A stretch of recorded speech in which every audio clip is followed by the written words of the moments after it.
Halo semuanya, jadi di sini aku mau nyampein refleksi pembelajaran tentang manajemen koperasi, terutama pada bab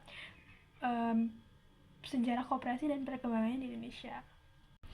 Nah, jadi sebelum koperasi masuk Indonesia, dia tuh sudah ada di berbagai negara di belahan dunia yang lain. Seperti misalnya sudah ada koperasi itu sudah ada di benua-benua Eropa dan juga akhirnya merambat ke Asia.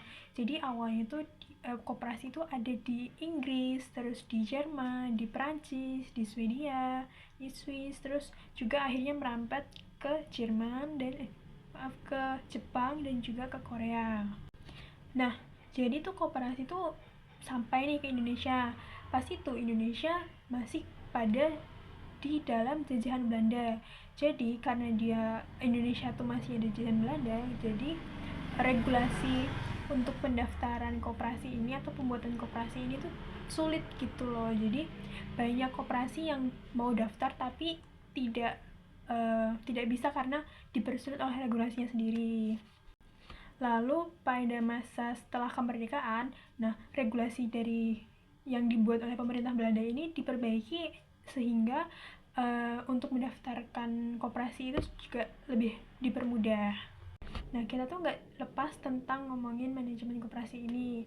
Ada anggota, pengurus, dan juga pengawas. Nah, ketiganya ini merupakan orang-orang di balik gimana sih koperasi ini mencapai tujuan akhirnya.